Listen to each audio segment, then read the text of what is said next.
गणपतये नमः। वक्रतुण्ड महाकाय कोटिसूर्यसमप्रभ निर्विघ्नं कुरु मे देव सर्वकार्येषु सर्वदा। सर्वमंगलमांगल्ये शिवे सर्वार्थसाधिके शरण्ये त्र्यंबके गौरी नारायणी नमोस्तुते। गुरुर्ब्रह्मा गुरुर्विष्णुः गुरुर्देवो महेश्वरः गुरुसाक्षात् परब्रह्म तस्मै श्री गुरवे नमः।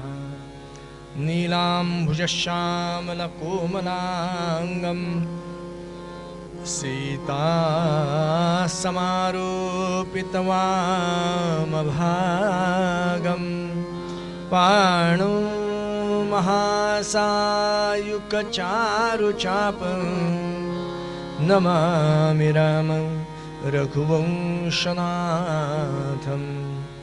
मनोजवं मारुततुल्यवेगं जितेन्द्रियं बुद्धिमतां वरिष्ठं वातात्मजं वानरयूथमुख्यं श्रीरामदूतं शरणं प्रपद्ये। राजाधिराज प्रभु रामचंद्र भगवान की जय। महारुद्र हनुमान की जय। पुंडलीक वरदा हरि विठ्ठल श्री ज्ञानदेव तुकाराम पंढरीनाथ महाराज की जय। श्री अनंत कोटि ब्रह्मांड नायक राजाधिराज सच्चिदानंद सद्गुरु श्री साईनाथ महाराज की जय। श्री ब्रह्म चैतन्य महाराज की जय। श्री अक्कलकोट स्वामी समर्थ महाराज की जय। अवधूत चिंतन श्री गुरुदेव दत्त श्री दत्तानंद स्वामी महाराज की जय। जय जय रघुवीर समर्थ।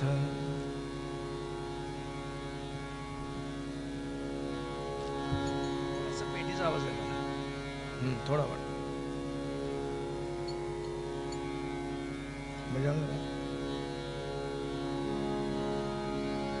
आवाज मला कळणार नाही।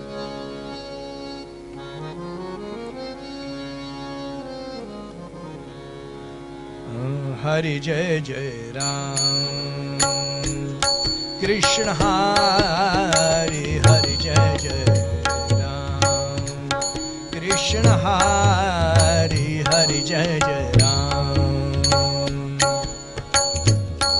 कृष्ण हरि हरि जय जय राम। मी या कानाने जरा बाहेर आहे त्यामुळे जोरात वाजव। कृष्ण हरि हरि जय जय राम। गोवर्धन धर गोपालन रत गोवर्धन धर गोपालन रत गोकुल संकटहार कृष्ण हरि हरि जय जय राम कृष्ण हरि हरि जय जय राम।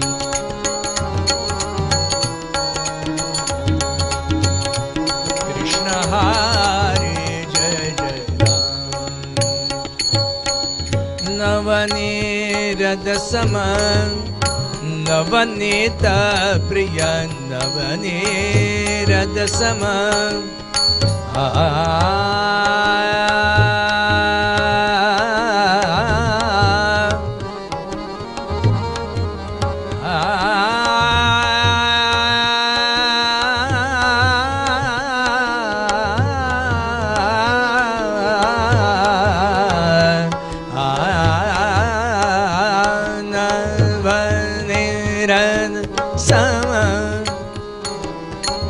नवनीत प्रिय नवनीरद सम नवनीत प्रिय नवल विनोद विहारी कृष्ण हरि हरि जय जय राम कृष्ण हरि हरि जय जय राम।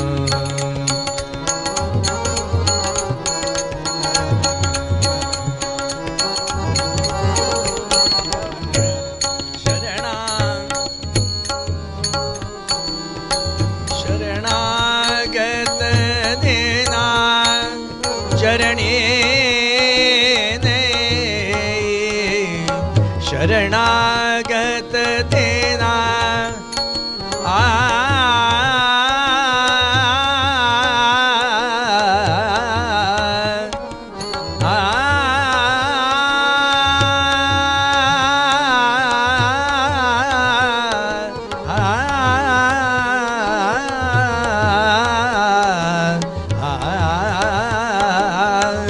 शरणागत तेना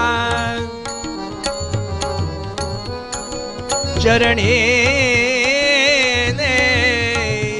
करुणा दृष्टि निहारी कृष्ण हरे हरि जय जय राम कृष्ण हरे हरि जय जय राम कृष्ण हरे हरि जय जय राम रूप पाहता लोचनी रूप पाहता लोचनी रूप पाहता लोचनी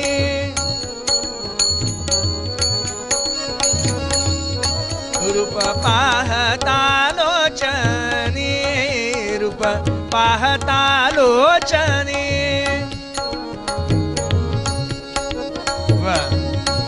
रूप पाहता लोचनी सुख झाले हो साजणी सुख झाले हो साजणी रूप पाहता लोचनी रूप पाहता लोचनी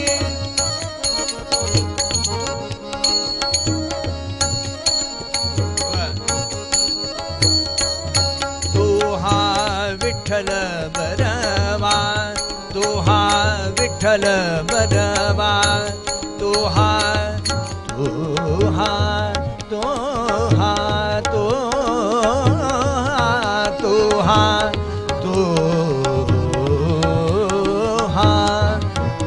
तोहा विठ्ठल बरवा तोहा माधव बरवा तोहा विठ्ठल बरवा तोहा माधव बरवा तोहा माधव बरवा रूप पाहता लोचनी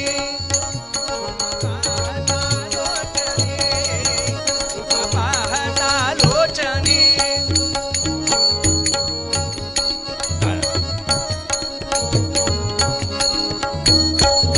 सर्व सुखाचे आगर सर्व सुखाचे आगर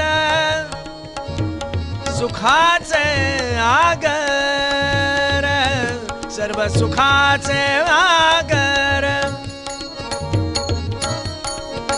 आगर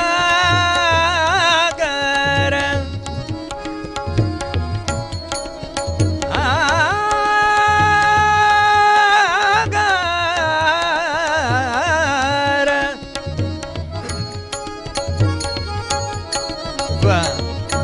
सर्व सुखाचे आगर आगर आगर आगर सर्व सुखाचे आगर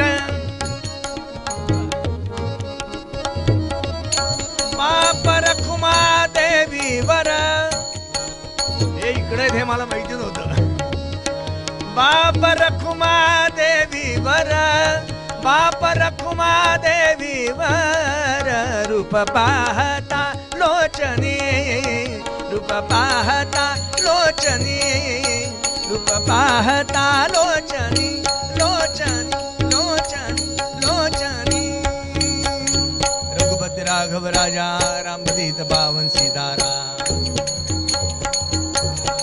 जय जय रघुपति राघव राजा रामपतित पावन सीताराम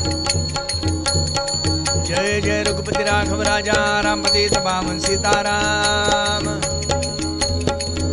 जय रघुपति राघव राजा रामपतित पावन सीताराम जय जय रघुपति राघव राजा रामपतित पावन सीताराम जय रघुपति राघव राजा रामपतित पावन सीताराम राजाधिराज प्रभु रामचंद्र भगवान की महारुद्र हनुमान की पंढरीनाथ अवधूत चिंतन श्री श्रीमन नृसिंह सरस्वती स्वामी महाराज की जय। श्री दत्तानंद स्वामी महाराज की जय जय।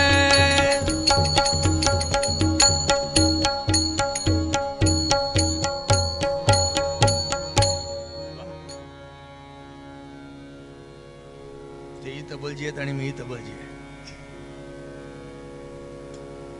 काही झाले तरी सम साधायची एवढं महत्वाचं.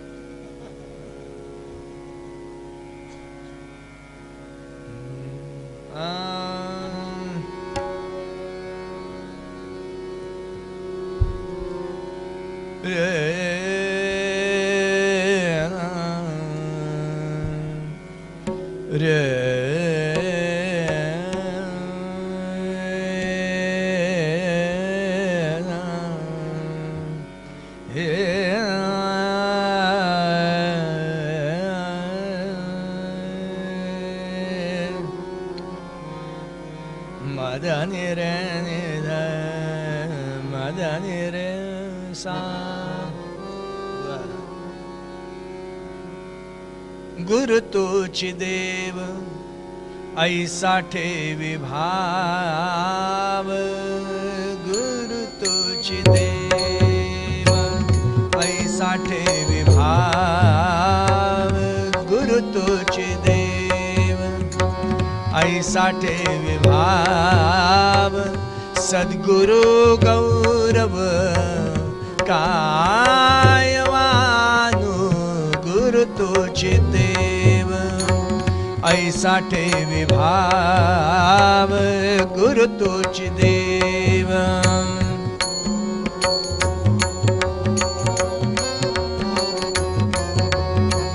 ऐसा ठेवी भाव. सद्गुरु गौरव कायवानु. गुरु तोच देव तोच ज्ञान मूर्ती ब्रह्मानंद स्थिती. तोच ज्ञान मूर्ती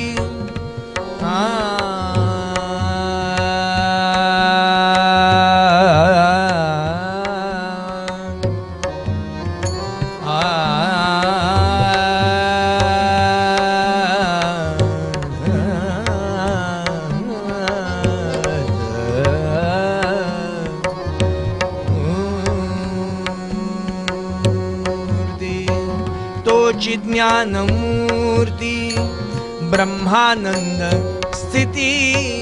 देई पराशांती भाविका ते.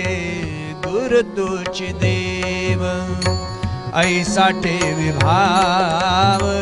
गुरु तोच देव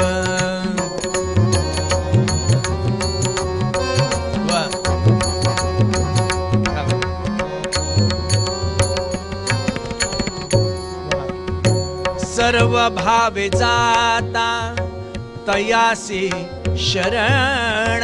सर्व भावे जाता तयासी शरण. होते ओळखण स्वरूपाची. गुरु तोच देव ऐसा ठेवी भाव.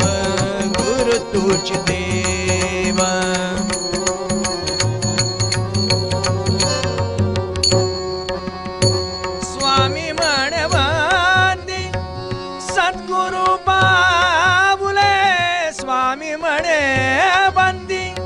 सद्गुरु बाबुले स्वामी म्हणे बंदी. स्वामी म्हणे स्वामी स्वामी स्वामी म्हणे बंदी. स्वामी म्हणे बंदी. सद्गुरु बाबुले भले आकारले परब्रह्म. गुरु तोच देव ऐसा ठेवी भाव. गुरु तोच देव देव ऐसा ठेवी भाव गुरु तुझ देव गुरु तुझ देव गुरु तुझ देव पंढरीनाथ श्री सद्गुरुनाथ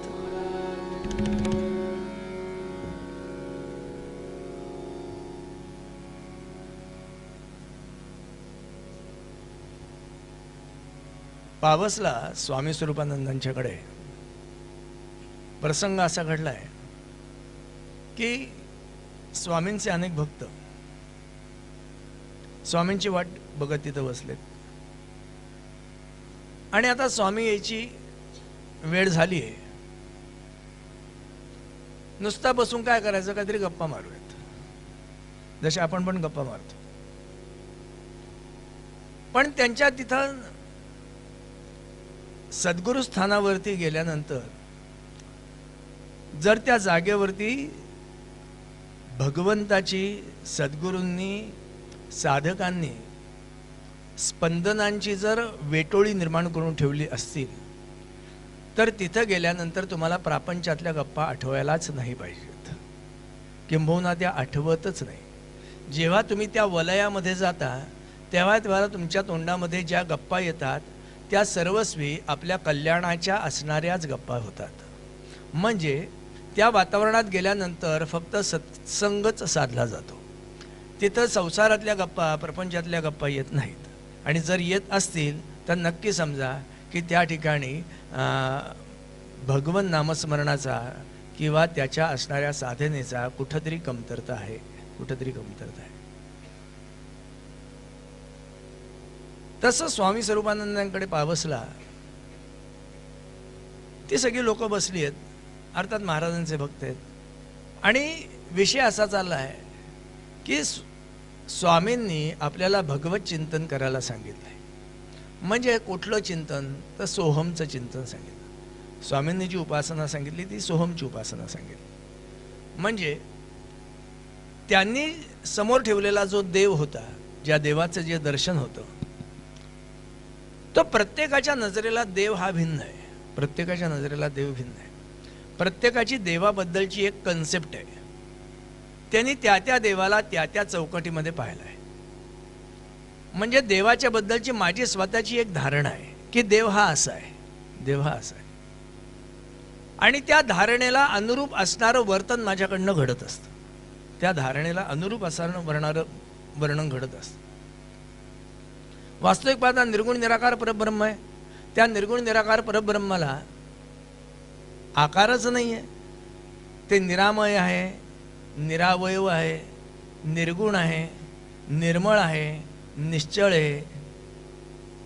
ते तत्व तसं आहे. आता ज्याला ह्याच्या कुठल्या गोष्टीचं अवस्थाच नाही, त्याला मी अवस्थेमध्ये आणतो. कशासाठी? मी अवस्थेमध्ये असतो म्हणून. मी अवस्थेमध्ये आणतो आणि मला त्याच्याबरोबर व्यवहार करतो जो माझ्यासारखा आहे. जो माझ्यासारखा आहे मी त्याच्याबरोबर व्यवहार करू शकतो. जो माझ्यासारखा नाही त्याच्याबरोबर व्यवहार करता येतो का? मला दगडाच्या बरोबर गप्पा मारता येतात कारण तो माझ्यासारखा नाही आहे. कुत्र्या मांजरा गाढवा बैलाबरोबर मला संवाद करता येतो का? नाही आहेत. का? कारण तो माझ्यासारखा नाही आहे. मी त्याच्याबरोबर संवाद करू शकतो, त्याच्याशी व्यवहार करू शकतो, त्याच्याबरोबर राहू शकतो. कोणाबरोबर? जो माझ्यासारखा आहे, जो माझ्यासारखा आहे. मला एक म्हटला, बुवा मी कोणाबरोबर राहत नाही, आमच्या घरातल्या टॉमी बरोबर राहतो. म्हटलं का? का? म्हटलं त्याचं एकमेव कारण आहे. तुम्हाला सांगू का? माणूस हा 84 लक्षावा आहे. 83,99,999 माझ्या आधी आहेत आणि मी 84 लक्षावा आहे. म्हणजे सृष्टी ही माझ्यापेक्षा मोठी आहे. मी सगळ्यात लहान आहे, ती सगळ्यात मोठी आहे. त्यामुळे 83,99,999 प्राण्यांच्या मध्ये कुत्रा, गाढव, मांजर सगळे येतात आणि या सगळ्यांतलं थोडं थोडं थोडं माझ्यात आहे. मगाशी मला महाराजांनी सांगितलं थोडे थोडे जीन माझ्यामध्ये आहेत. त्यामुळे कधी कधी मी भुंकतो सुद्धा, कधी कधी आरडाओरडाही करतो. त्यामुळे मला कधी कधी लोक बैलसुद्धा म्हणतात हो, कधी गाढव पण म्हणतात, कधी घोडा म्हणतात, कधी कुत्रा म्हणतात. सगळ्या प्राण्यां माझ्यामध्ये दिसतात कारण ते कधी कधी डोकवतात ना. कारण सगळ्यातनं निघालेलं शेवटचं समीकरण म्हणजे माणूस आहे, त्यामुळे माझ्यात सगळे आहेत. बहुतेक त्या टॉमीच्या बरोबर तुझं जुळतंय, याचा अर्थ फरक एवढा की तो 4 पायाचा आणि तू 2 पायाचा, एवढाच फक्त फरक. पण प्रत्येकाची भगवंताच्या बद्दलची एक कन्सेप्ट आहे.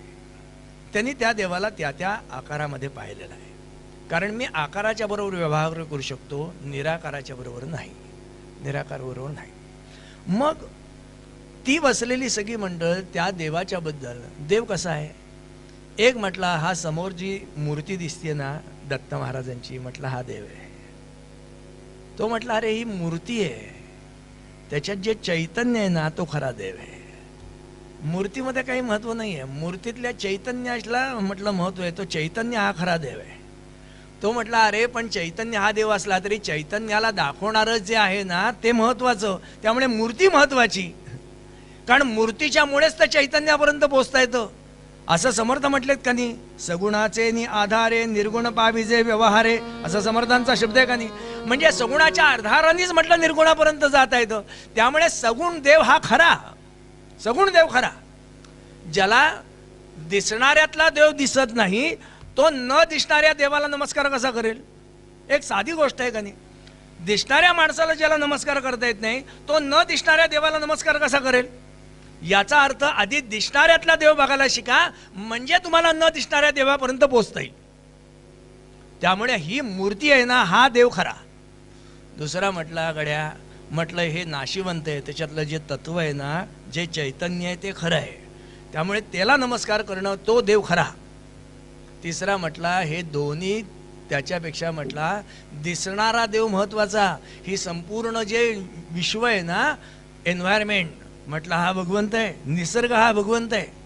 आणि तुम्हाला खरं गंमत सांगू का, आपण आमचा जर वेद काढलात ना, वेदांमध्ये कुठल्याही आकारभूत देवाची पूजा लिहिलेली नाहीये. माहिती आहे तुम्हाला, वेदांमध्ये कुठल्याही आकारभूत देवाची पूजा लिहिलेली नाही. म्हणजे रामाची, कृष्णाची, दत्तांची, विठ्ठलची, काय कोणाची नाही. आकारभूत देवाची पूजाच नाहीये. त्याच्यामध्ये जे सगळं वर्णन आहे ना ते निसर्गदत्त असणाऱ्या भगवंताचं दर्शन आहे, निसर्गदत्त असणारा भगवंत.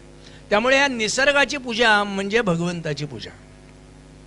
तो म्हटलं निसर्गाला तुम्ही सांभाळलं काय नाही सांभाळलं काय, निसर्गाला निसर्गच सांभाळतो, त्यामुळे तुमची काही गरज नाही आहे.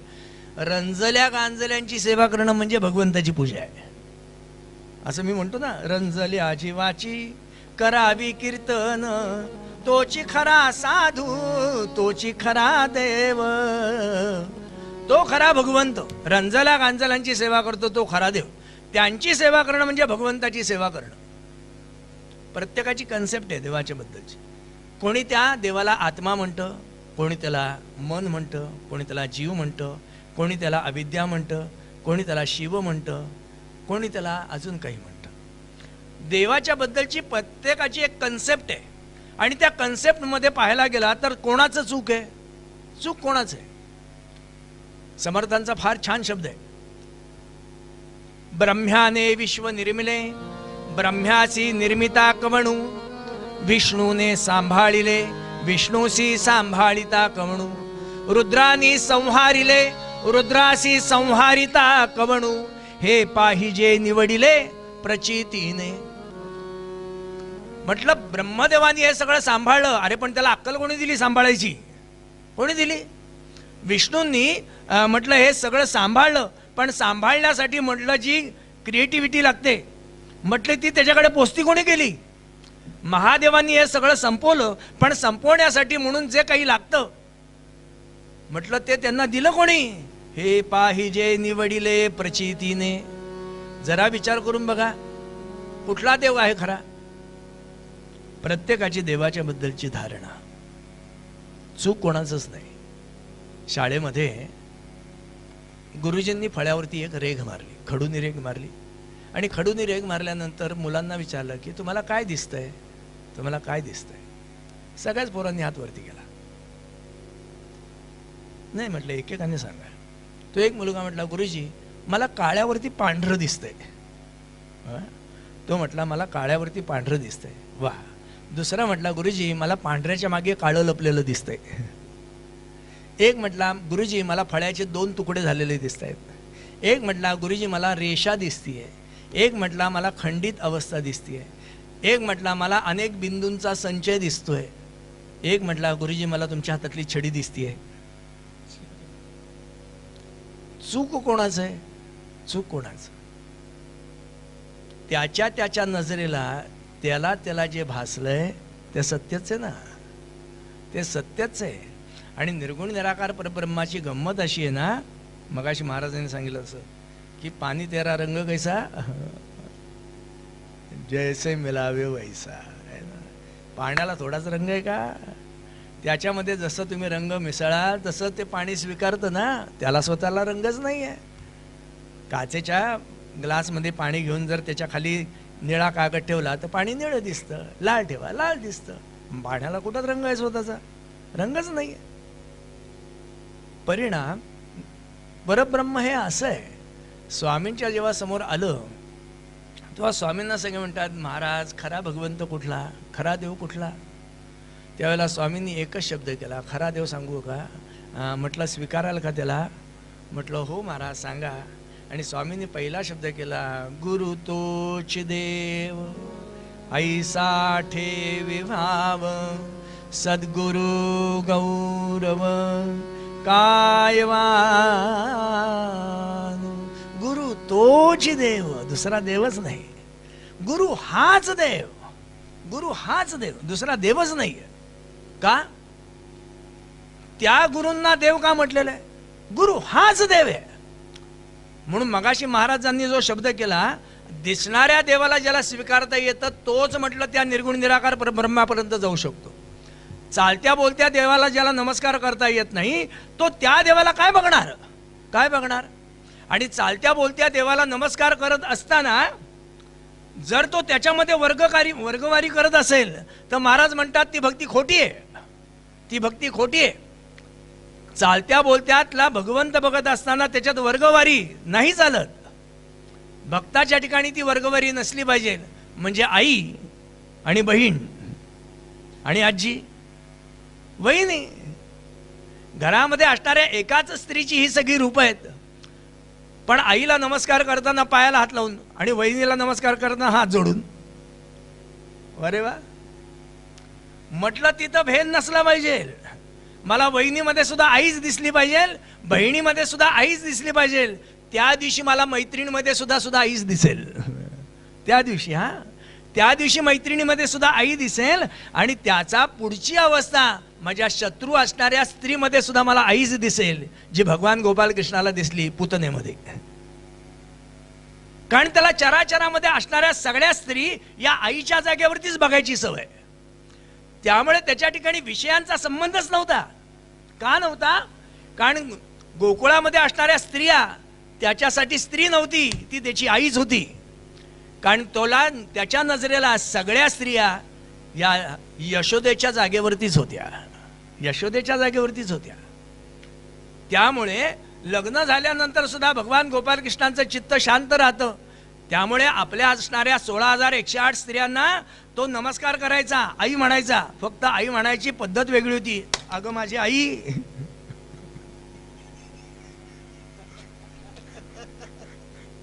आई आईच म्हणत होता तू. फक्त आई म्हणण्याचा अर्थ वेगळा होता, पण बघण्याची दृष्टी ती होती ना. गोंदवल्याला महाराजांनी फार छान शब्द केला होता माहितीये. नवरा बायको हे नातं तोपर्यंत असतं, नवरा बायको हे नातं तोपर्यंत असतं जोपर्यंत त्यांना अपत्य होत नाही. जोपर्यंत अपत्य होत नाही तोपर्यंत नवरा बायको हे नातं असतं. आणि अपत्य झाल्यानंतर नवरा बायको हे नातं संपून आई वडील हे नातं जन्माला येतं. आणि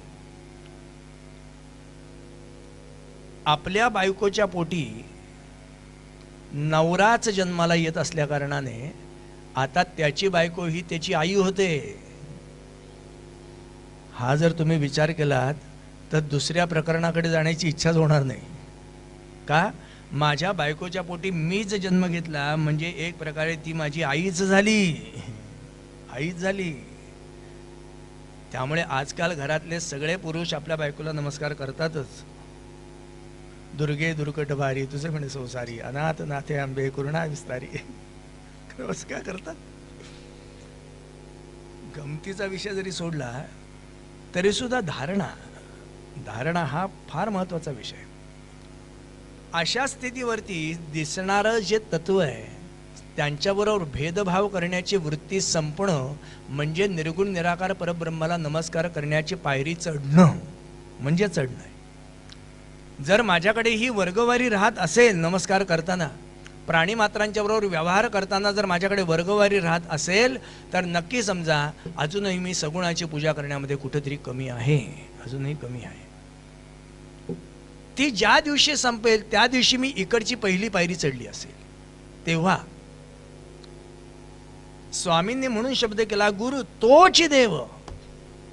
का गुरुला देव म्हटलेलं आहे? कारण आम्ही नेहमी म्हणतो गुरुर्ब्रह्मा गुरुर्विष्णू गुरुर्देवो महेश्वरः. प्रश्न केलाय, हा प्रश्न आहे. गुरु हा ब्रह्म आहे का? गुरु हा विष्णू आहे का? गुरु हे शंकर आहेत का? प्रश्न केलाय. गुरुर्ब्रह्मा गुरुर्विष्णू गुरुर्देवो महेश्वरः नाही, गुरुर एव परब्रह्म असा शब्द केलाय. गुरु कसे आहेत? गुरुर एव परब्रह्म, साक्षात नाही. हा गुरु साक्षात परब्रह्म नाही, गुरुर एव परब्रह्म. साक्षात आणि एव याच्यामध्ये थोडा फरक आहे. दोन्ही एका अर्थाने जरी आपण म्हणत असलो तरी नाही, साक्षात आणि एव मध्ये फरक आहे. साक्षात म्हणजे काय? याच्यासारखं लग्न झाल्यानंतर ती मुलगी आता सासरी येत असते ना, तेव्हा ती ढासाढासा रडत असते त्या आईबापाला सोडून जायचं म्हटल्यानंतर. त्यावेळेला ती सासू असते ना, ती आपल्या विहीणबाईला सांगत असते, अहो आता कशाला काळजी करता, अहो तुमची मुलगी आता मला माझ्या मुलीसारखीच आहे. मुलीसारखी आहे, मुलगी नाही म्हटली ती, मुलीसारखी आहे याचा अर्थ मुलगी नाही, मुलगी नाही. अशी कुठली सासू म्हणताना ऐकले का आजपासून तुमची मुलगी माझी झाली? नाही, मुली सारखी आहे. सारखी म्हटल्यानंतर म्हटलं तिथं भेद आला ना, भेद आला. साक्षात म्हटल्यानंतर काहीतरी कल्पिलेलं आहे, त्याच्यासारखं साक्षात. आपण घरामध्ये एक वाक्य वापरतो बघा, तुम्हाला जर एखादी वस्तू सापडत नसेल आणि दारावरनं येणार जाणार कोणतरी म्हणतो, काय भाऊराव, म्हटलं काय काढून बसलाय सकाळ पसारा. आपण सहज अहो काय सांगायचं, 2 दिवस झाले चष्मा सापडत नाही हो, कुठं हरवलंय काही कळत नाही. मग तो आलेली व्यक्ती सहज म्हणते, अहो त्या फडताळात बघा की. आपण 10 वेळा काढून पाहिलं फडताळ, नाही माझ्यासाठी एकदा बघा. आणि बोला फुलाची गाठ पडते आणि खरंच त्या फडकाला चष्मा सापडतो. तेव्हा आपण एक वाक्य वापरतो, काय म्हणतो? साक्षात दत्तासारखे आला तो, साक्षात दत्तासारखे आलात. याचा अर्थ तो दत्त आहे का? तो दत्त नाहीये, पण त्या क्षणाला मला त्या देहामध्ये दत्त महाराज दिसले म्हणून म्हणतो साक्षात दत्तासारखे आलात. याचा अर्थ दत्त वेगळे आहेत आणि हा वेगळा आहे. साक्षात म्हटल्यानंतर म्हटलं कल्पिलं जातं. एव मध्ये कल्पिलेलं नाहीये. एव म्हणजे तेच, एव या शब्दाचा अर्थ तेच. म्हणून गुरुर एव परब्रह्म. त्याला नुसतं ब्रह्म नाही म्हटलं, त्याला परब्रह्म म्हटलंय. का? कारण ब्रह्मानंदम परमसुखदम केवलम ज्ञानमूर्ती. कसं आहे ते तत्व? महाराज म्हणतात ब्रह्मदेवांची, महाविष्णूंची, महादेवांना कार्याची एक चौकट आहे. त्या चौकटीच्या बाहेर जाऊन ते कार्य नाही करू शकत. एकाने जन्माला घालणं, दुसऱ्याने सांभाळणं, तिसऱ्याने नाहीसं करणं, त्यांना चौकट घालून दिली. त्यांनी तेवढंच करायचं.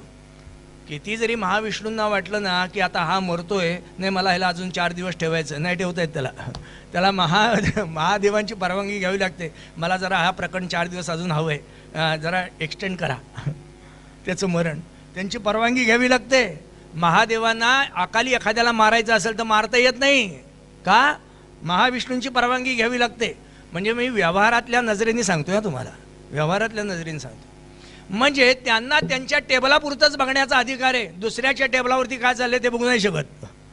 त्याच्या टेबलावरनं माझ्या टेबलावरती फाईल आली तर मी निर्णय घेईन, त्याच्या टेबलावरची उचलून मी नाही आणणार. त्यांना मर्यादा आहेत. गुरु कसे आहेत? गुरु अमर्यादित सत्यावरती राहतो. गुरुला मर्यादा नाही आहे. तो कोणाच्याही मध्ये लुडबुड करू शकतो, कोणाच्याही लुडबुड करू शकतो. आणि सृष्टीचं चक्र उलटं फिरवायची ताकद फक्त गुरुमध्ये आहे, फक्त गुरुदेवांच्या मध्ये. त्यामुळे मेलेल्या माणसाला पुन्हा 35 वर्षाचं आयुष्य ते देऊ शकतात. गुरुचरित्रामध्ये आलेला विषय आहे ना.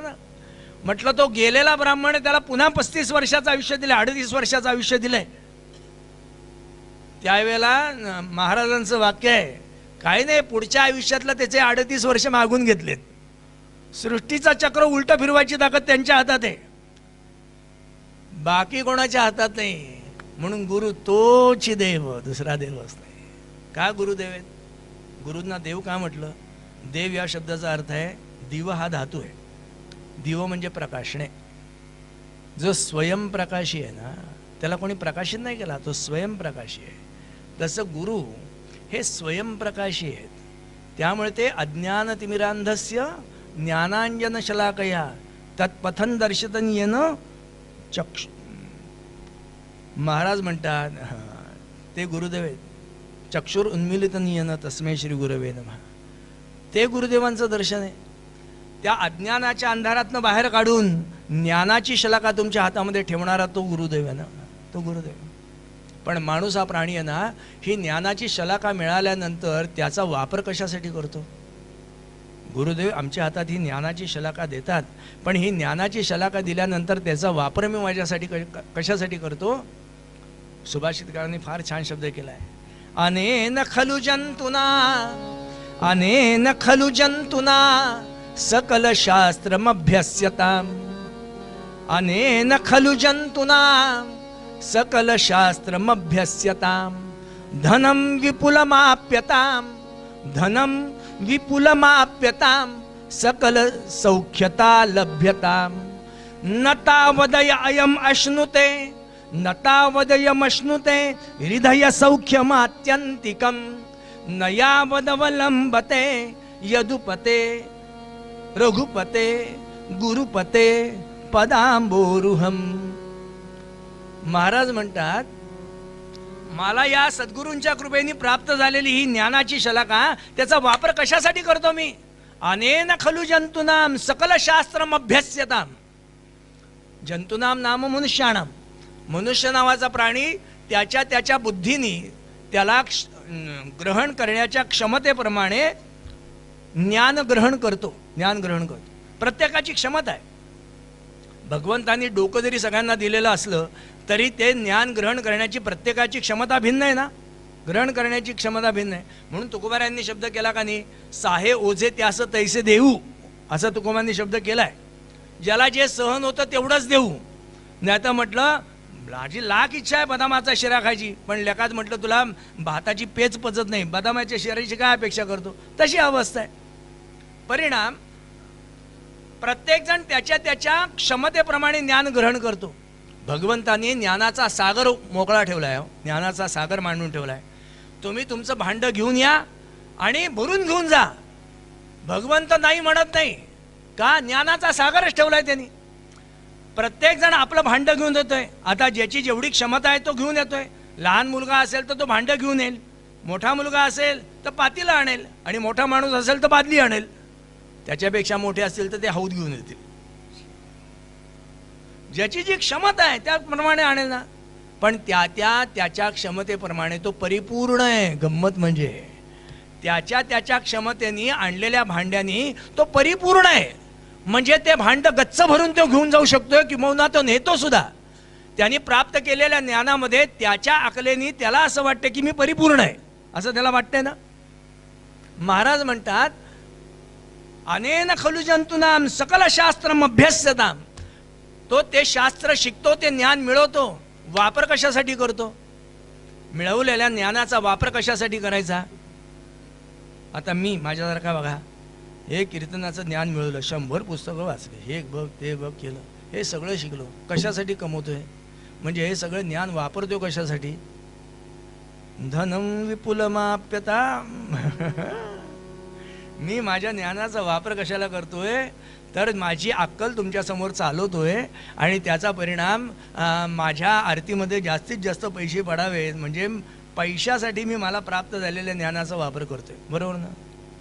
असं मी माझं सांगतो, तुमचं कशाला सांगू, की माझं सांगतो. म्हणजे मला प्राप्त झालेलं ज्ञान मी जगाला म्हटलं शहाणं करण्यासाठी वापरतो. खरं म्हणजे जगाला शहाणं करण्याचा मी विचार करतो, इथंच मी पहिला वेडा असतो. इथंच मी पहिला वेडा असतो. कारण दुसऱ्याला शहाणं करण्याचा विचार करणं हे स्वतःच्या असणाऱ्या अज्ञानाचं पहिलं दर्शन आहे, पहिलं दर्शन आहे. महाराज म्हणतात, मी माझ्या ज्ञानाचा वापर दुसऱ्याला खुश करण्यासाठी करतो आणि त्याच्यातनं काय मिळवायचंय? धनम विपुलमाप्यताम. माझ्या ज्ञानाचा वापर मी भरपूर पैसा कमवण्यासाठी करतो, भरपूर पैसा. आज 99% नाही, 100% लोक त्यांच्या ज्ञानाचा वापर पैसा मिळवण्यासाठीच करतात, बरोबर ना? भारतीय तत्वज्ञान सांगतं, घरातली स्त्री ही शिक्षितच असली पाहिजे, शिक्षितच असली पाहिजे. म्हणजे वेद पुराणांपासून सांगत आलेले आहेत. आमची गार्गी मैत्री काय अंगठाछाप नव्हती, हुशार होती. आचार्यांच्या बरोबर वार्तालाप, त्याचा मीमांसा करण्यासाठी किंवा त्याची प्रश्नोत्तराला उत्तर देण्यासाठी म्हणून जज म्हणून कोणाला जर नेमलं असेल तर ती भगवती सरस्वती माता आहे.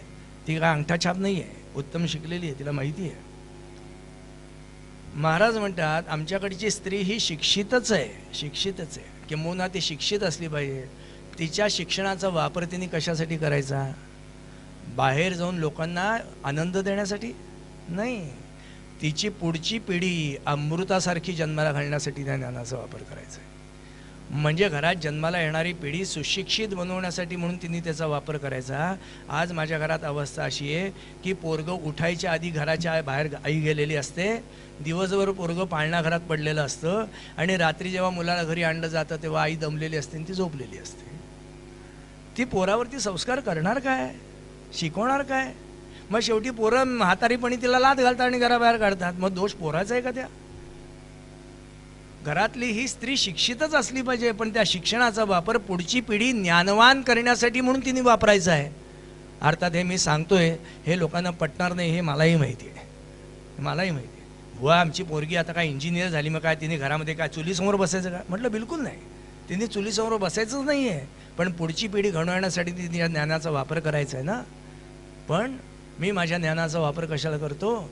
धनम विपुलमाप्यता, मला भरपूर पैसा मिळावा, भरपूर पैसा. बरं, एवढा सगळा पैसा मिळाल्यानंतर त्या पैशाचं करायचं काय? म्हणजे त्या पैशाने काय मिळवायचं त्याला? एवढा पैसा मिळवल्यानंतर कमवायचं काय? धनम विपुलमाप्यताम सकल सौख्यता लभ्यता.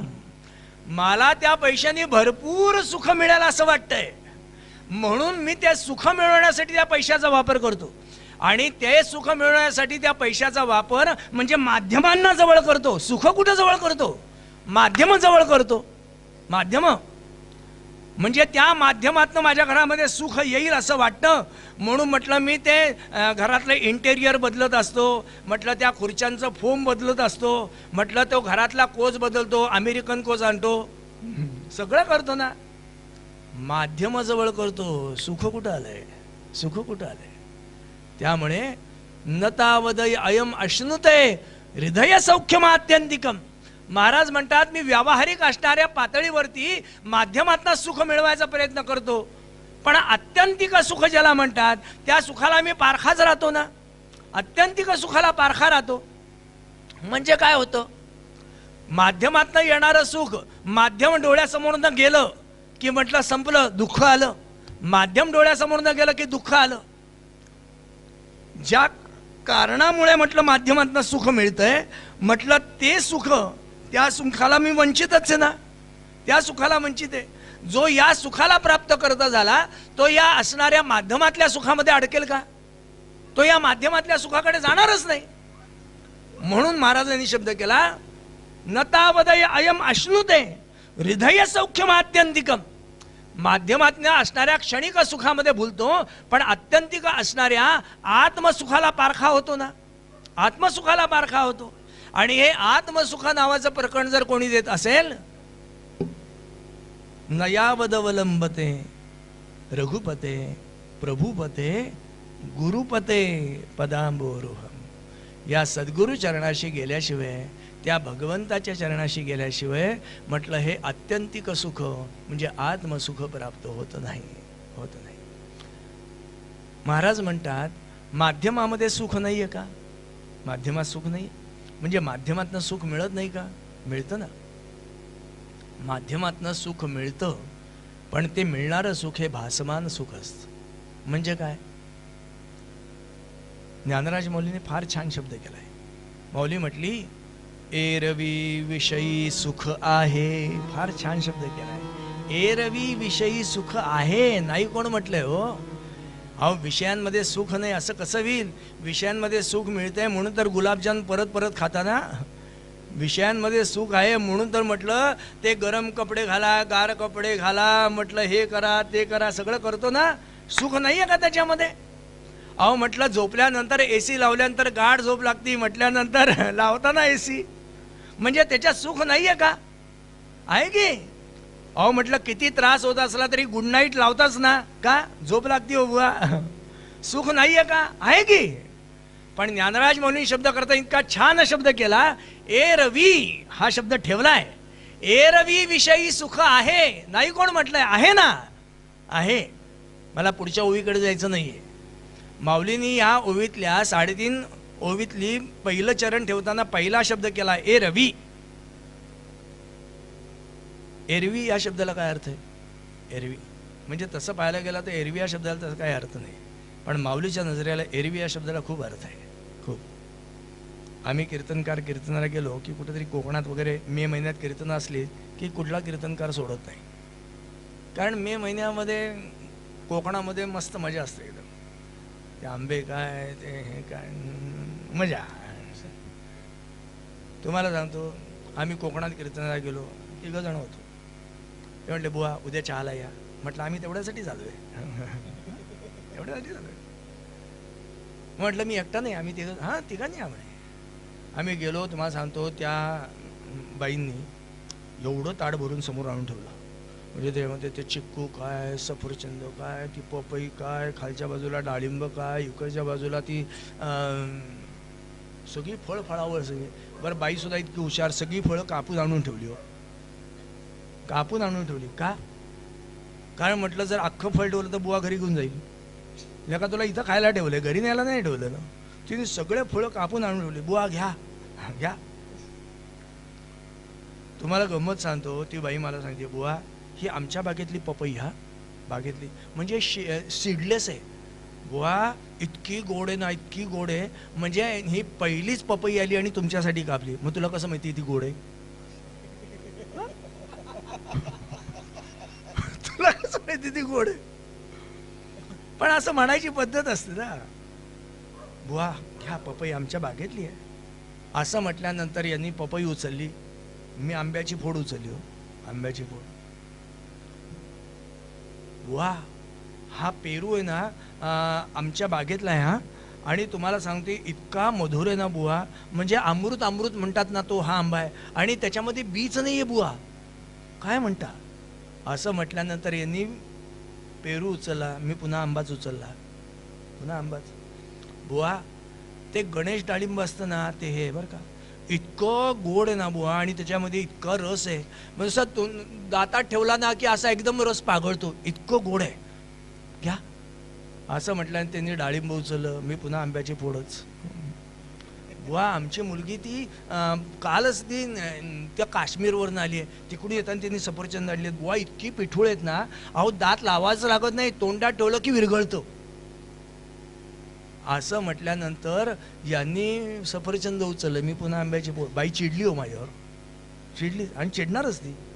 बुवा मी एवढ्या सगळ्या फळांच्या बद्दल बोलतीये आणि ही फळं न घेता तुम्ही फक्त आंबा खाताय. ही काय फळं गोड नाही आहेत का? चांगली नाही आहेत का? मधुर नाही आहेत का? घाण झाली आहेत? फक्त आंबा खाताय तुम्ही.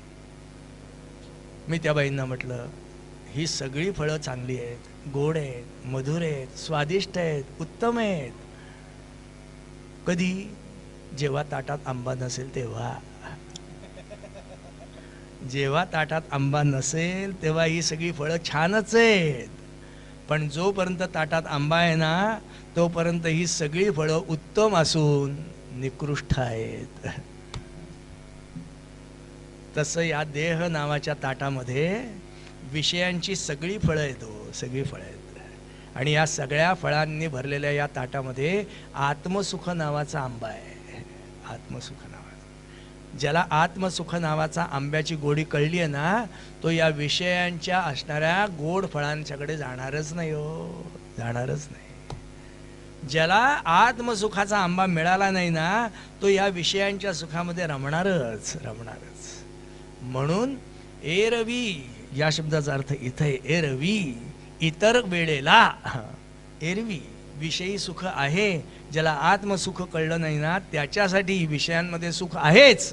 पण ज्याला आत्मसुख कळले ना तो या विषयांमधल्या सुखाकडे जाणारच नाही. का? कारण विषयांची गंमतच अशी आहे. तुकोबांचा अभंग आहे फार छान. विषयांचे सुख येते वाटे गोड, पुढे यमदंड अवघड. मारिती जोडीती यमाचे किंकर, अशी पत्री तरुवर खैराचे इंगळ. निघतीला ज्वाळा तैल पाकी, म्हणून या तुका येतो काकुळती, पुरे यातायाती गर्भवास. काय शब्द आहे तुकोबांचा. म्हणजे जो गांभीर्याने त्या शब्दांकडे बघेल ना त्याला ती शब्द झोमतील झोमतील. तुकोबांनी शब्द केला विषयांचे सुख येते वाटे गोड, पुढे यमदंड अवघड. मारिती जोडीती यमाचे किंकर, असी पत्री तरुवर खैराचे इंगळ. निघतीला ज्वाळा तैल पाकी. या शब्दाचा अर्थ आहे कॅन्सर. या शब्दाचा अर्थ आहे कॅन्सर. आपण कॅन्सर झालेल्या माणसाला म्हणजे त्याला अग्नी दिलात की त्याच्या अस्थी बघा तुम्ही. अस्थी तुम्ही त्या शेण्यांवरती त्याला अग्नी द्या, नाही ते इलेक्ट्रिकमध्ये द्या, नाही तर गॅसवरती द्या, कुठेही द्या, तो शरीर जाळतो, अस्थी नाही जाळत. म्हणजे अग्नी अस्थी नाही जाळू शकत, अशी अस्थीची स्थिती आहे. पण कॅन्सर त्या अग्नीपेक्षा भयंकर आहे.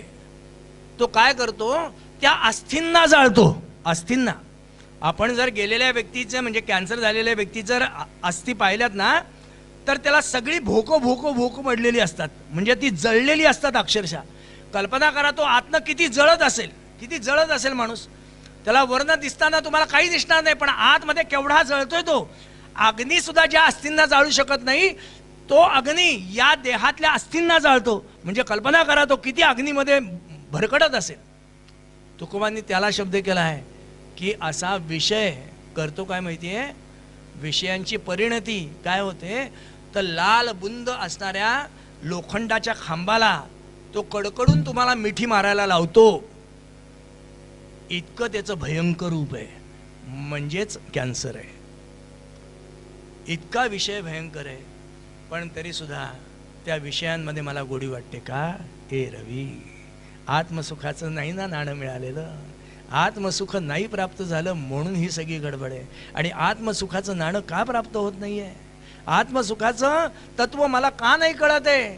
कारण ते तत्व समजून घेण्यासाठी माझ्या पाठीमागे गुरु नाही हो. ते तत्व समजून सांगण्यासाठी माझ्या पाठीमागे माझा राम नाही आहे. ते तत्व सांगण्यासाठी माझ्या पाठीमागे भगवंत नाही आहे. आणि या जगामध्ये भगवंत आणि हे तत्व समजून सांगणारा जर कोणी असेल तर निर्गुण निराकार परब्रह्माचा सगुण साकार रूप जर कोणी असेल तर त्याला सद्गुरू असं म्हटले हो. त्याला सद्गुरू म्हटलंय. म्हणून गुरु तोच देव, दुसरा देवच नाही आहे, दुसरा देवच नाही. एवढ्यासाठी स्वामी स्वरूपानंदांनी शब्द केलाय, सर्व भावे जाता तयासी शरण, होते ओळखण स्वरूपाची. मी कोण आहे याची ओळख फक्त ते करून देऊ शकतात, बाकी नाही कोणी करून देऊ शकत. मी कोण आहे, मी कसा आहे. आचार्यांना ज्या वेळेला गोविंदाचार्यांनी प्रश्न केला, गोविंद यतींनी, की हु आर यू, त्यावेळेला आचार्यांचा शब्द आहे अहं निर्विकल्पो निराकार रूपो विभुर्व्याप्य सर्वत्र सर्वेंद्रियाणि सदा मे समत्वम न मुक्तीर न बंधः चिदानंद रूप शिवोहम शिवोहम. हे आचार्यांनी केलेले शब्द आहेत. मी कसा आहे, कोण आहे. नो देहो नेंद्रियाणि क्षरमती बलम नो मनो नयो बुद्धी प्राणो नैवाहमस्मित अखिल जडमेदम वस्तुजातं कतस्याम नाहंकारो न दारा गृहसुत सुजन क्षेत्र वित्तादिर्वम साक्षी चित्प्रत्यगात्मा निखिल जगद अधिष्ठान भूत शिवोहम. मी कसा आहे याचं सगळं वर्णन करताना आचार्यांनी केलेले सगळे शब्द आहेत. निर्गुण निराकार परब्रह्म पृथ्वी तलावरती सगुण साकार जर कोणाच्या रूपात असेल तर ते तुझ्याच रूपात आहे, तुझ्याच रूपात. म्हणून तत्वाचा उपदेश करून देत असताना महावाक्यांमधलं एक महावाक्य आहे तत्वमसी. ते तूच आहेस, ते तूच आहेस, दुसरं कोणी नाही आहे. निर्गुण निराकार परब्रह्म पृथ्वी तलावरती कोणाच्या रूपाने राहतं? तुझ्याच रूपाने राहतंय, तुझ्याच रूपाने. असं आहे, मला मी कसा आहे दिसत नाही ना, मी कसा आहे मला दिसत नाही. आमच्या वैकुंठवासी मामासाहेब दांडेकरांनी फार छान उदाहरण दिलं आहे. एक माणूस घरात सकाळी उठला आणि उठल्यानंतर तो दात घासायला गेला. स्वाभाविक, म्हणजे पूर्वी लोक सकाळी उठल्यानंतर दात घासत होती पूर्वी. आता लोकांना बेड टी घ्यायची सवय ना, त्यामुळे ते वा आम्ही चहा घेतल्यानंतर मग दात घासतो. म्हटलं वा छान, बेड टीची सवय. तो दात घासायला गेल्यानंतर त्याचा मुलगा त्याला म्हटला, बाबा अशी येड्यासारखं काय दिसताय? बा म्हटलं ए येडा काय, आत्ता झोपेत न उठलोय. म्हटल्यानंतर जरा केस विंचरलेले दिसणार नाहीच ना. बापांनी दात घासले आणि ते तो चहा प्यायला येऊन बसला. त्याच्या बायकोने चहा आणून ठेवला. हा चहा घेतोय. बायको म्हटली अहो चहा घेताय ना? हो. माझ्याशी वेड्यासारखे काय घेताय? बायको त्याला वेडा म्हटली. हा आवरला, ऑफिसला निघाला, जिना उतरतोय. त्या बिल्डिंग मधला दुसरा एक माणूस जिना चढत होता. काय भाऊराव काय ऑफिसला चालत वाटतं? हो. मग अशी वेड्यासारखे?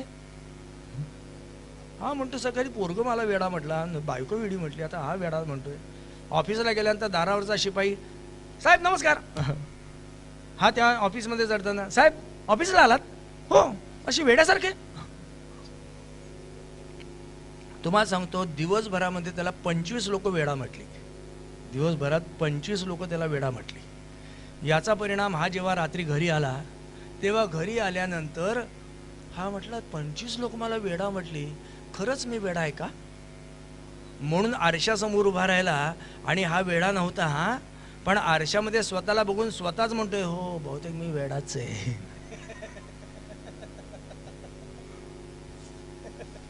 आपली स्थिती आहे. आपण आपल्या मनावरती ज्या विचाराचं रोपण करतो ना, आपण तसेच आपल्याला दिसतो. आपण आपल्याला तसेच दिसतो. मग आपण आपल्या मनावरती असं रोपण केलं तर मी चिदानंद रूप आहे, मी सच्चिदानंद आहे, मी आनंदाची मूर्ती आहे, असं जर रोपण आपल्या मनावरती हॅमर केलं तर काय विषयात तुम्हाला दुःख होईल हो? काय विषयात तुम्हाला वेदना होतील? का तुम्हाला चिंता होईल? का तुम्हाला काळजी वाटेल? का तुम्हाला उद्वेग होईल? नाही.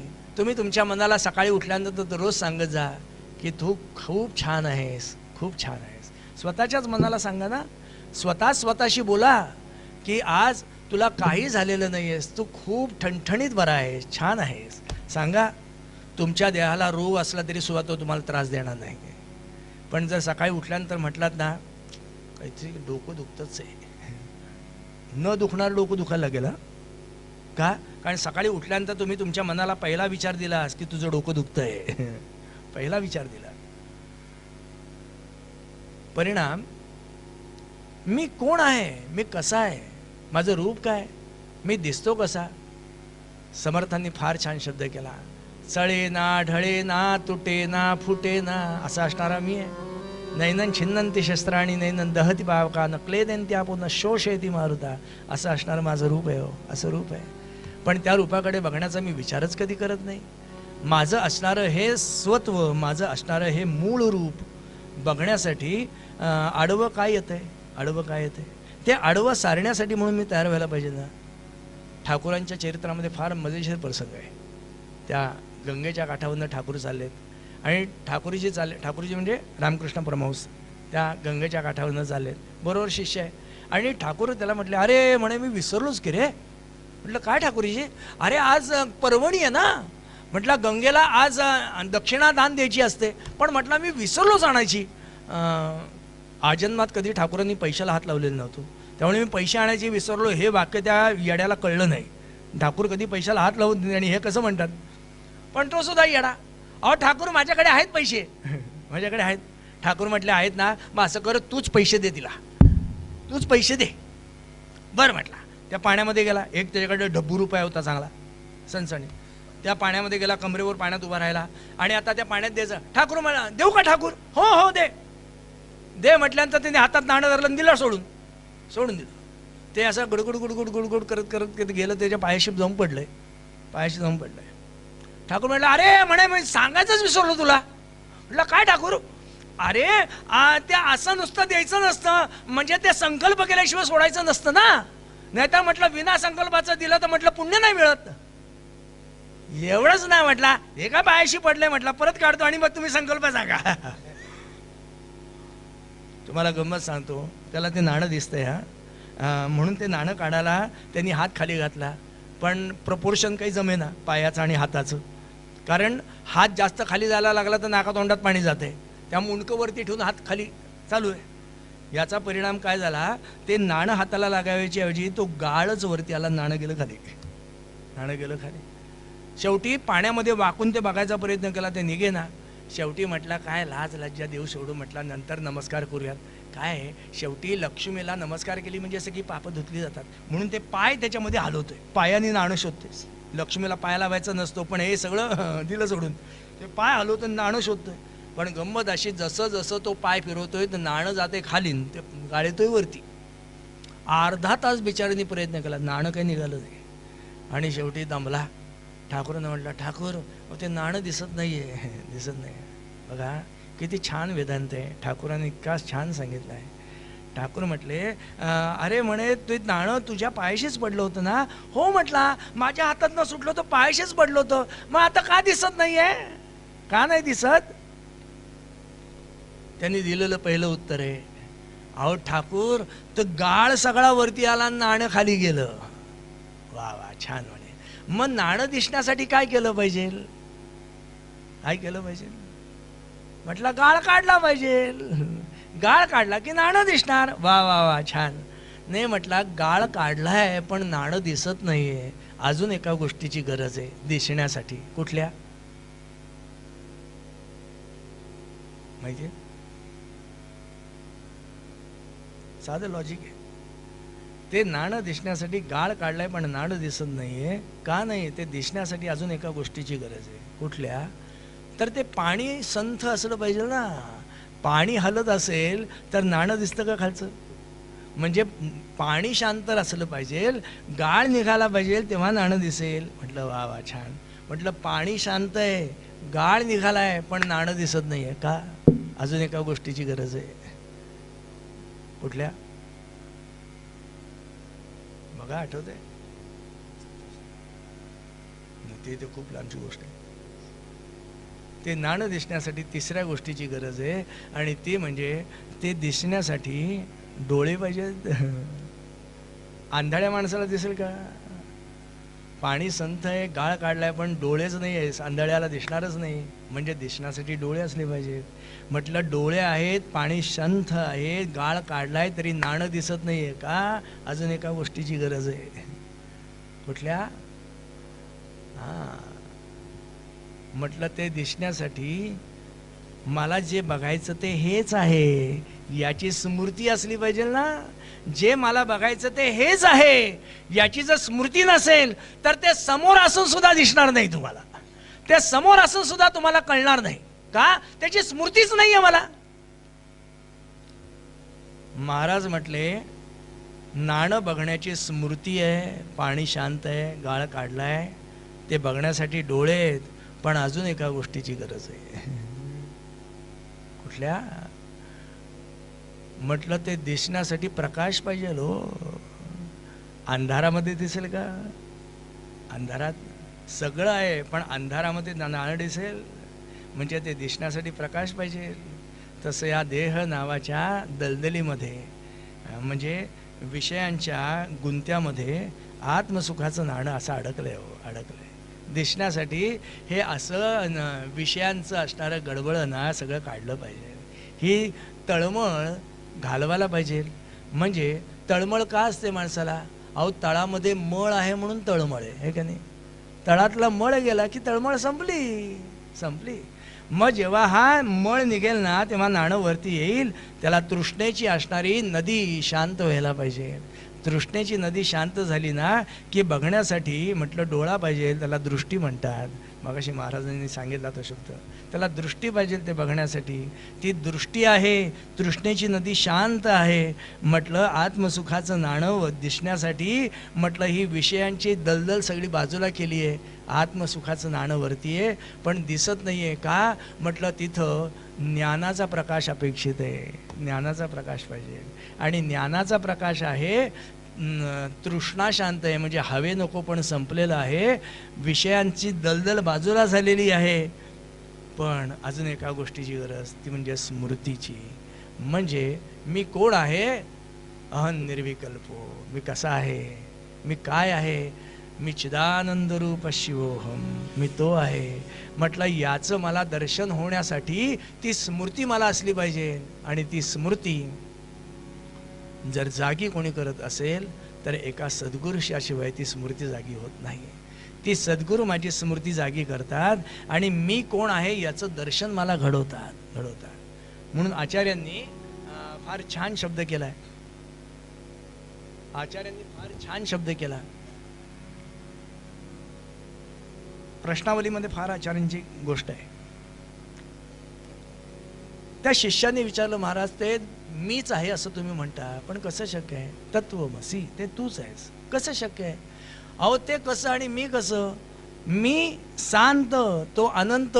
मी अल्पज्ञ, तो सर्वज्ञ. म्हटलं मला येणं जाणं, तो निश्चळ. म्हटलं मी किंचित, तो सर्वज्ञ. म्हटलं माझी त्याची स्थिती काय?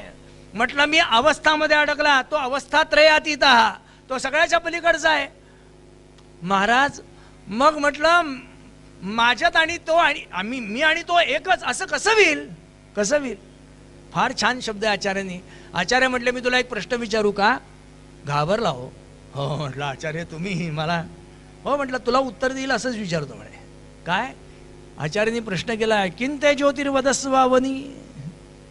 आचार्यांनी प्रश्न केला, किंते ज्योतिर्वदस्व अवनी. ही पृथ्वी कशामुळे दिसते? साधा प्रश्न आहे, पृथ्वी कशामुळे दिसते? तो म्हटला सोपं आहे, रविरिहमे. भगवान सूर्यनारायण आकाशामध्ये प्रतिप्त झाला की सगळी पृथ्वी दिसते. वा वा वा, छान छान. म्हणजे पृथ्वीचा प्रकाशक कोण? म्हटलं पृथ्वीचा प्रकाशक सूर्य. पण काय रे म्हणजे सूर्यास्त झाल्यानंतर पृथ्वी दिसते का? हो म्हटला दिसेल. कशी? चंद्रदीपादी रात्र. रात्री पृथ्वी दिसेल. म्हटलं दिसेल. कशाच्यामुळे दिसेल? चंद्राच्या प्रकाशात, दिव्याच्या प्रकाशात. वा वा. म्हणजे पृथ्वीचा प्रकाशक कोण झाला? चंद्र, सूर्य, दिवा. बरोबर ना? हो म्हटला बरोबर, शाबास. स्यादेवम भानुदीपादिक परिकलने. म्हटलं हे सूर्यामुळे दिसतंय, चंद्रामुळे दिसतंय, दिव्यामुळे दिसतंय, हे तुला कशाच्यामुळे कळलं? हे कशामुळे कळलं? हो म्हटला महाराज चक्षुहू. म्हटलं डोळ्यामुळे. मला डोळे आहेत त्याच्यामुळे मला कळलं हे चंद्राच्या प्रकाशात दिसतंय, दिव्याच्या प्रकाशात, सूर्याच्या प्रकाशात. वा वा वा. म्हणजे पृथ्वीचा प्रकाशक चंद्र सूर्य, त्याचा प्रकाशक तुझा डोळा. बरोबर ना? हो म्हटला बरोबर. पण काय रे, चक्षुस्तन मीलने किं भवतीच सुतराम. एखाद्या आंधळ्याला विचारलं हे कशामुळे दिसतंय तर त्याला सांगता येईल? सांगता येईल? आंधळ्याला विचारलं की तुला हे सांग हे कशामुळे दिसतंय, तो सांगू शकेल? याने आपलं डोकं खाजवलं. म्हणजे माणसाची अशी एक समजूत आहे की आपल्याला आठवलं नाही की डोकं खाजवावं. बरोबर ना? म्हणजे लोकाला आठवतं अशी एक त्याची समजूत आहे. म्हणजे आजपर्यंत मी असं कोणी पाहिलं नाही की आठवत नाही म्हणून त्यांनी गुडघा खाजवला आहे. असं अजून कोणी पाहिलं नाही. पर ते जर आपलं डोकंच खाजवतो. त्यांनी डोकं खाजवलं त्याला आठवलं. हो म्हटला दिसेल. कशाच्या जीवावरती? धीही, बुद्धीच्या जोरावर तो सांगतो की म्हटलं हे चंद्रामुळे दिसतंय, सूर्यामुळे दिसतंय, प्रकाशामुळे दिसतंय. तो बुद्धीच्या जोरावर सांगेल. अरे वा. म्हणजे पृथ्वीचा प्रकाशक चंद्र सूर्य, त्याचा प्रकाशक तुझा डोळा, त्याचा प्रकाशक म्हटलं तुझा बुद्धी, तुझी बुद्धी. बरोबर ना? पण काय रे, बुद्धी स्वतः जड आहे, तिला काय अक्कल नाही स्वतःची. तिला कोणीतरी जनरेट करावं लागतं, तिला कोणीतरी खाद्य पुरवावं लागतं. त्या बुद्धीचा प्रकाशक कोण? त्या बुद्धीला हे कोणी सांगितलं? तत्रैवाहम, अहो मीच. काय आचार्य तो? आचार्य त्याला विचारताय त्या बुद्धीचा प्रकाश कोण? हा म्हटला अहो तत्रैवाहम. आचार्याने पुन्हा विचारलं म्हणजे कोण? अहो मी. आचार्य म्हटले तो पहिला जो मी म्हटला होता आणि हा जो दुसरा मी म्हणतो, या दोन मी मध्ये काय फरक आहे रे? काय फरक आहे? पहिला जो मी म्हटलेला होता ना, तो सर्वाला व्यापून राहिलेला मी होता, आणि दुसरा मी जो होता ना, तो जाणीवेनी व्यापलेला होता.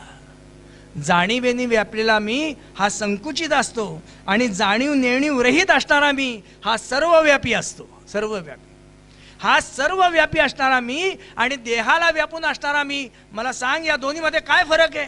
तत्रैवाहम ततस्त्वम तदसि परमकम. हा म्हटला महाराज काहीच फरक नाही का?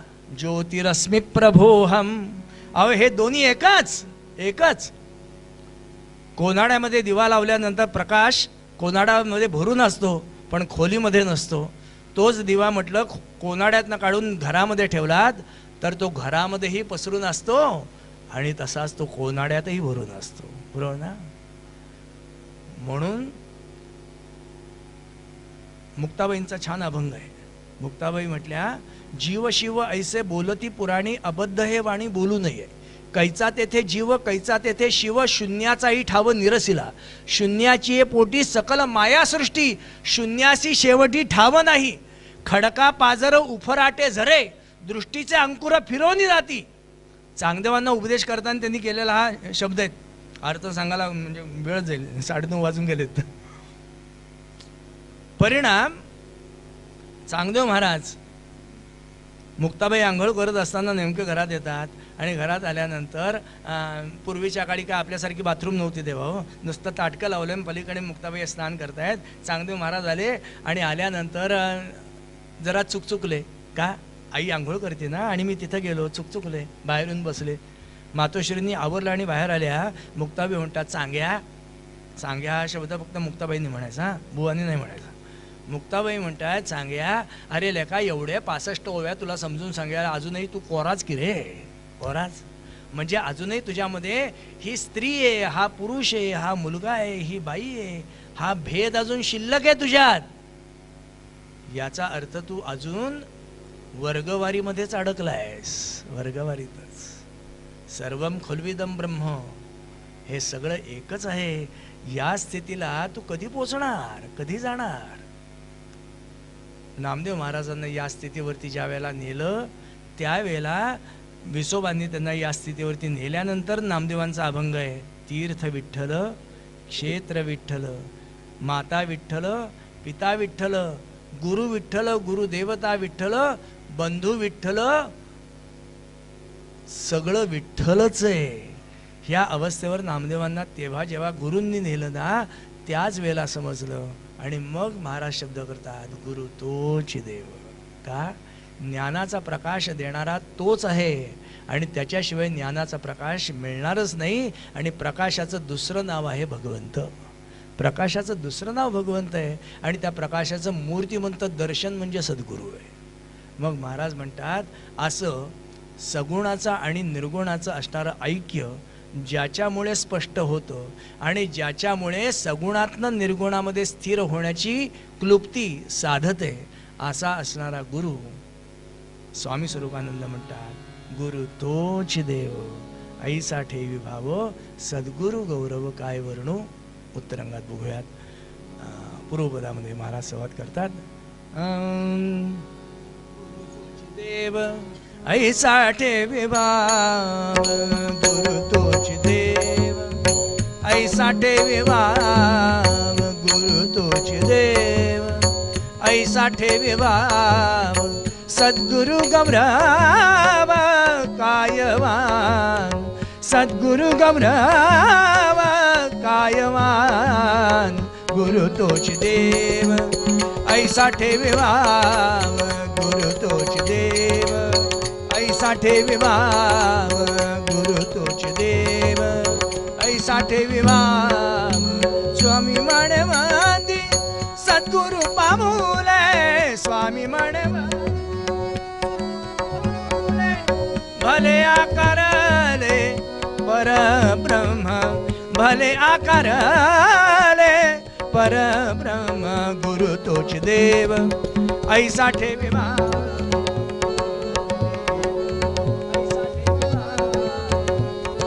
देव गुरु तोच देव गुरु तोच देव.